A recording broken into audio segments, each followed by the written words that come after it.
नमस्कार, बहुत स्वागत है आप सभी का। मैं हूं आपके साथ पूजा सचदेवा। इंडस वाटर ट्रीटी यानी कि सिंधु जल समझौता, जिसको लेकर लगातार हिंदुस्तान में बात हो रही है, प्लान तैयार हो रहा है, तो वहीं पाकिस्तान में बौखलाहट मची है और इसी वजह से पाकिस्तानी नेता ऊल जलूल बयान दे रहे हैं। लेकिन पश्चिमी नदियां जो कि 3 हैं, सिंधु, झेलम और चेनाब, इन 3 नदियों का 80% पानी पाकिस्तान इस्तेमाल करता है। लेकिन इतना पानी हिंदुस्तान रोकेगा कैसे? और अगर हिंदुस्तान ने नदियों का पानी रोक लिया तो इस पानी का भारत करेगा क्या?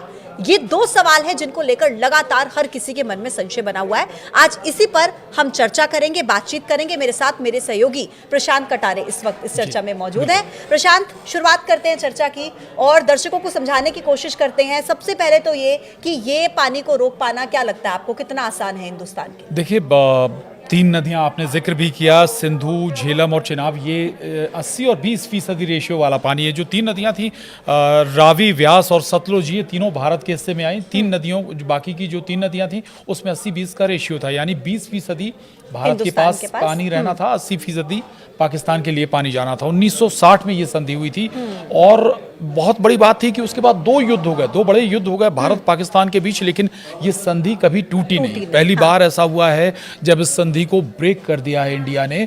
लेकिन जो एक्सपर्ट्स कहते हैं, आप कह रहे हैं कि पानी का हम करेंगे क्या? सबसे पहला सवाल तो यही उठता है कि पानी रोकेंगे कैसे? अभी तक जो एक्सपर्ट्स बताते हैं कि जो 20% पानी हमारे हिस्से का है वो भी हम नहीं ले पा रहे हैं, उसका भी इस्तेमाल हम नहीं कर पा रहे हैं। दरअसल इन तीनों नदियों में, या जो कहें जो पाकिस्तान को जाती हैं नदियां, इनमें हाइड्रो पावर प्रोजेक्ट्स लगे हुए हैं। भारत के जो ज़्यादातर हाइड्रो पावर प्रोजेक्ट्स हैं, और हाइड्रो पावर प्रोजेक्ट्स के लिए पानी स्टोरेज की कैपेसिटी उनके पास ज़्यादा नहीं होती। उन्हें चाहिए केवल फ्लो, जो स्पीड वाला फ्लो होता है, उससे वो बिजली जनरेट करते हैं, इलेक्ट्रिक जनरेट करते हैं और इसके बाद पानी आगे फ्लो के साथ चला जाता है। दूसरी तरफ पाकिस्तान की तो खैर बहुत कुछ निर्भर करता है इस पानी पे, यानी कि 80% कृषि इस पर डिपेंड करती है पाकिस्तान की। इसके अलावा उसके भी बहुत सारे हाइड्रो पावर प्लांट्स हैं, उद्योग हैं जो इस पानी का इस्तेमाल करते हैं। हाँ, ये बहुत महत्वपूर्ण है कि अगर ये पानी रोका जाता है तो पाकिस्तान पर बहुत बड़ा प्रभाव पड़ेगा, लेकिन पानी रुकेगा कैसे, ये वाकई सवाल है। और ये इसमें मैं ये भी ऐड करूंगी प्रशांत कि ये रातों रात रोकने वाला प्रोसेस नहीं है, क्योंकि अगर हम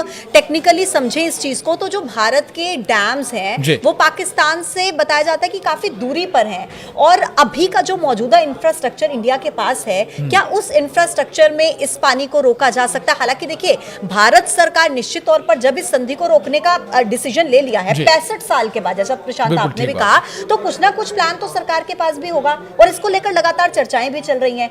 आज ही अभी थोड़ी देर पहले जो एक मीटिंग हुई जिसमें जल शक्ति मंत्री भी उसमें मौजूद थे, तो उसमें 3 प्लान्स को लेकर सबसे ज्यादा बात हुई। एक प्लान शॉर्ट टर्म, एक मिड टर्म और एक लॉन्ग टर्म। मतलब कि अभी आप कितना पानी रोक सकते हैं, जितना इंफ्रास्ट्रक्चर आपके पास हो। कि मुझे बहुत सही प्लान लग रहा है कि आप अभी पर फोकस कर रहे हैं, आप मिड टर्म पर फोकस कर रहे हैं, फिर आप लॉन्ग टर्म पर फोकस कर रहे हैं, क्योंकि इस पानी के रुकने से ये तो मतलब कंफर्म है प्रशांत कि पाकिस्तान को भविष्य का खतरा तो सता ही रहा होगा ना, कि भविष्य में हमारा क्या होगा अगर पानी रुक जाता है तो। बिल्कुल, वाकई ये आपने बहुत बड़ी बात कही। आपने 3 प्लान बताए हैं। हालांकि जल शक्ति मंत्री इससे पहले ये भी कह रहे थे कि हम एक बूंद पानी नहीं देंगे, लेकिन नल की टोटी नहीं है कि हमने बंद किया और एक एक बूंद पानी, नल की टोटी भी एक एक बूंद पानी गिराती है।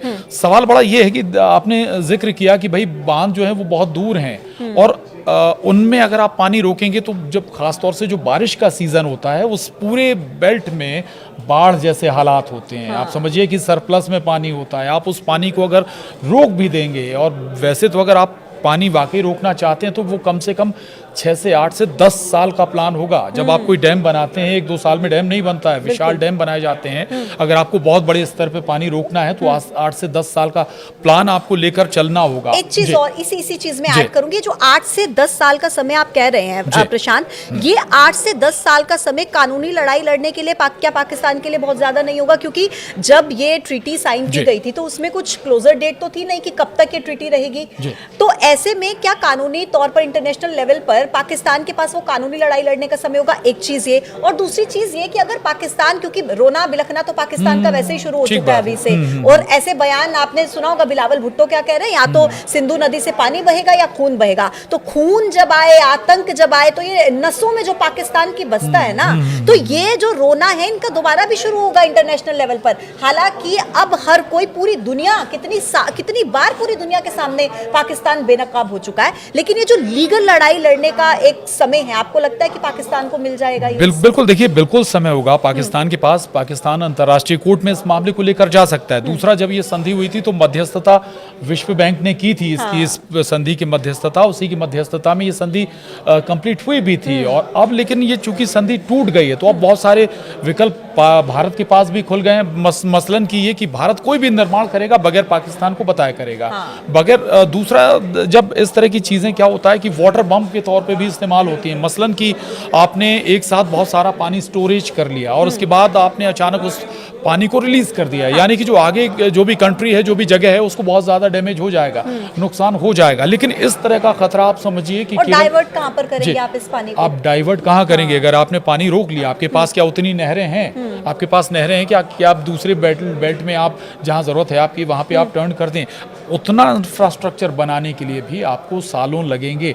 दूसरा एक और खतरा यहाँ पर आप समझिए पूजा, कि पाकिस्तान चीन का प्रिय है, चीन का सहयोगी है। हम ब्रह्मपुत्र नदी चीन से होते हुए हमारे यहाँ आती है। जब बारिश का सीजन होता है तब आप देखते हैं कि पूरा असम और जो वो बेल्ट होती है वो पूरी तरीके से डूबी हुई होती है। नदी भी, सिंधु भी, हाँ, और तिब्बत से ही बिल्कुल ठीक कह रहे हैं, है ना, तिब्बत ही सोर्स बिल्कुल है। ठीक कह रहे हैं आप। तो वाटर बम वाला मामला अगर हम पाकिस्तान के प्रति वो इस्तेमाल कर सकते हैं तो चीन हमारे प्रति भी, हमारे लिए भी उस तरह का इस्तेमाल कर सकता है। हमें इस बात का भी ख्याल रखना होगा। जो प्रशांत इस बात का जिक्र किया ना कि चीन, हमें ये भी देखना होगा, तो ये एक पाकिस्तान के जो पहले सांसद रह चुके हैं, पत्रकार, उनकी तरफ से भी ये बात एक टीवी वार्ता के दौरान कही गई, ये गीदड़ भभकी उनकी तरफ से दी गई कि जो भाई आप ये सोचिए ना, अगर आप हमारा पानी रोक लेंगे तो चीन से भी तो आपकी ब्रह्मपुत्र नदी और सिंधु नदी का सोर्स है। तो लेकिन मुझे प्रशांत एक बात यहाँ पर समझनी है कि जैसा हमने पहले भी कहा कि 65 साल हो गए, आपने बताया 3 बड़े-बड़े युद्ध हो गए, है ना, हमारी पार्लियामेंट पर अटैक हो जाता है, हमारी मुंबई में देखिए 26/11 हमले हो जाते हैं, उरी में हो जाता है, लेकिन बावजूद इसके कभी भी इंडिया ने ऐसी इस संधि को कभी नहीं रोका। क्यों? पाकिस्तान के आम नागरिकों की सोचकर कि उनके ऊपर मानवता थी ना हमारे अंदर, ये शराफत थी ना हमारे अंदर, हिंदुस्तान ने कभी नहीं रोका। लेकिन अब जब हिंदुस्तान ये कर रहा है तो बड़े स्तर पर हर कोई जानता है कि हिंदुस्तान ये क्यों कर रहा है। बिल्कुल ठीक बात है। दूसरा एक चीज और बता दें, 2014 में मोदी गवर्नमेंट आई थी और जब उरी अटैक हुआ था, उरी अटैक के बाद इस तरह का प्लान बना था कि भाई हम बड़े इंफ्रा बनाएं और इस स्थिति में आए कि हम पाकिस्तान की तरफ जाने वाले पानी को समय रहते अगर ज़रूरत पड़े तो हम जवाब भी दे सकें उस पानी को रोककर। प्लान उस समय बना था लेकिन एग्जीक्यूशन नहीं हुआ। अब जाकर चीज़ें चूंकि इतना बड़ा स्टेप ले लिया गया है तो ये वाकई चैलेंज वाला मामला है। अब ये ज़रूर देखना होगा कि इसको आप अप्लाई कैसे करते हैं। आपने बताया था कि 3 स्टेप, या short term plan, mid term plan और long term plan. Short term plan में आप क्या कर सकते हैं, क्योंकि अभी गर्मी है, अभी सबसे ज्यादा इम्पैक्ट हो सकता है। अगर अभी आप फ्लो रोक दें पाकिस्तान की तरफ तो भाई पीने के लिए भी पानी नसीब नहीं होगा पाकिस्तानियों के लिए। % भी अगर आप उसका रोक देते हैं। बिल्कुल। और बहुत बड़े स्तर पे पाकिस्तान इसी पानी पर निर्भर करता है। तो ये तो सबसे बड़ा महत्वपूर्ण शॉर्ट टर्म प्लान आप यहाँ पर इस्तेमाल कर सकते हैं, क्योंकि अभी बहुत बड़े फ्लो में पानी भी नहीं आ रहा है। आपके पास छोटे छोटे बांध अभी भी हैं, हाइड्रोलिक प्लांट है, उन्हीं में आप अगर ब्रेक कर देंगे पानी तो बहुत हद तक वहीं पे ब्रेक हो जाएंगी चीज़ें। पाकिस्तान इस बात को समझ भी रहा है, इसलिए वो गीदड़ भभकी भी दे रहा है, लगातार आपको उस अंदाज में जवाब भी देने की कोशिश कर रहा है। लेकिन बहुत सारी बातें यहाँ पर ज़रूर समझना होंगी कि लेकिन में इसके बाद आगे जैसे ही बारिश का सीजन आएगा तब आप क्या करेंगे? तब तो आपके पास कोई दूसरा विकल्प है नहीं, पानी वहाँ पर जाएगा। जम्मू कश्मीर और पंजाब के इलाकों के लिए बाढ़ का खतरा बिल्कुल ठीक बात है। आप यहाँ ब्रेक करेंगे तो आपके हिस्सों में बाढ़ आ जाएगी, आपके हिस्सों में पूरा पानी। अगर पानी तो वहाँ भी ज्यादा होगा, वहाँ भी नुकसान पहुँचाएगा पाकिस्तान को। आपके यहाँ पर ज्यादा होगा, मैदानों में फैल जाएगा, यहाँ भी ज्यादा नुकसान पहुँचाएगा। तो ये दोनों बातें हैं, प्लस माइनस दोनों है। लेकिन इन सबके साथ ही मैं एक और चीज चीज ऐड करना चाहूंगी कि ठीक है, शायद पाकिस्तान भी इस चीज को समझता है कि एकदम से हमारे ऊपर इसका कोई असर देखने को हमें हो सकता है ना मिले, और इसी वजह से पाकिस्तान की बौखलाहट और बढ़ जाती है, क्योंकि पाकिस्तान इस चीज को समझता है कि भाई ठीक है, भारत सरकार ने ये फैसला ले लिया, लेकिन इस फैसले पर भारत सरकार रुकने वाली नहीं है। ये एक डिप्लोमेटिक तरीके से डिसीजन था, है ना। अभी मिलिट्री का ऑप्शन हमारे पास है और इसको लेकर लगातार हम मतलब कभी भी कुछ भी हो सकता है, हम ये मानकर बैठे हैं कि कभी भी कुछ भी हो सकता है, और इस बात को पाकिस्तान भी बहुत अच्छे से समझता है। इसलिए उसको ये अच्छे से पता है कि डिप्लोमेटिक तरीके से हिंदुस्तान हमारी कमर तोड़ने की कोशिश कर रहा है, फाइनेंशियली तरीके से हमारी कमर तोड़ने की कोशिश कर रहा है, लेकिन मिलिट्री ऑप्शन अभी भी हिंदुस्तान के पास है, और जब मिलिट्री ऑप्शन पर हिंदुस्तान आएगा तो पाकिस्तान के कैसे परखच्चे उड़ सकते हैं ये पाकिस्तान बहुत अच्छे से समझता है, क्योंकि हमारे पास सेना की संख्या ज्यादा है। तकनीक के लिहाज से अगर आप देखें, किसी भी लिहाज से देखें, तो हिंदुस्तान और पाकिस्तान का कोई कंपैरिजन है ही नहीं। कंपैरिजन नहीं है, बस एक कंपैरिजन जिसे हम सिमिलरिटी कहते हैं भारत और पाकिस्तान में, कि हम दोनों परमाणु शक्ति हैं।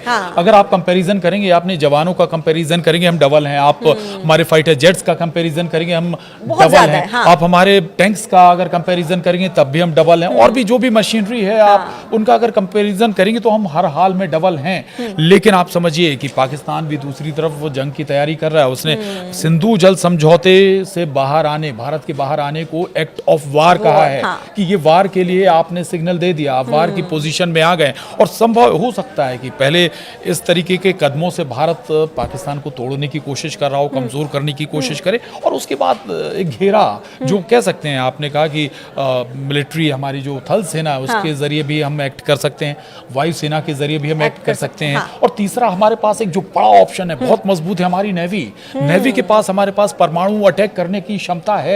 हमारे पास ऐसी पनडुब्बियां हैं जो परमाणु अटैक कर सकती हैं, पाकिस्तान के बहुत नजदीक जाकर घेर सकती हैं। यानी कि हमारे पास उनसे ज्यादा वॉरशिप है हमारे पास। यही तो डर कहीं ना कहीं है ना पाकिस्तान के भीतर, और ये उनके बयानों में दिखता है। प्रशांत, अगर आप देखेंगे, देखिए यहाँ कंपैरिजन कीजिए कि हिंदुस्तान क्या कहता है, पानी और खून एक साथ नहीं बह सकता। पाकिस्तान क्या कहता है, या तो पानी बहेगा या उनका खून बहेगा। ये आप डिफरेंस देख रहे हैं स्टेटमेंट में, कि हिंदुस्तान का क्या स्टेटमेंट है और पाकिस्तान का क्या स्टेटमेंट है। इसके अलावा जो परमाणु शक्ति की हमने बात की है, अच्छा आपने कभी क्या हिंदुस्तान की तरफ से कोई ऐसा बयान सुना परमाणु शक्ति को लेकर के, न्यूक्लियर अटैक को लेकर के?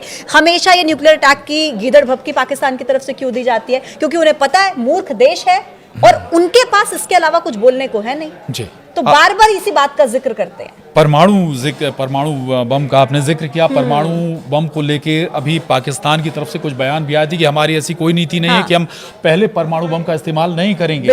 ये लेकिन भारत बहुत लगातार ये एक लाइन लेता रहा है कि हम पहले परमाणु बम इस्तेमाल नहीं करेंगे, मानवता की लाइन पर लेकर। लेकिन मैं फिर कहूँगा, जो नई गवर्नमेंट आई है उसमें मनोहर पर्रिकर रक्षा मंत्री हुआ करते थे, राजनाथ सिंह रक्षा मंत्री हैं। इसके बाद ये लाइन ली गई है कि हाँ हमारी वो लाइन हुआ करती थी, लेकिन समय और परिस्थिति के हिसाब से हम ये लाइन बदल भी सकते हैं। जरूरी नहीं कि अगर हमें लगेगा कि हमारी सुरक्षा खतरे में है तो फिर हम ये रणनीति भी बदल देंगे।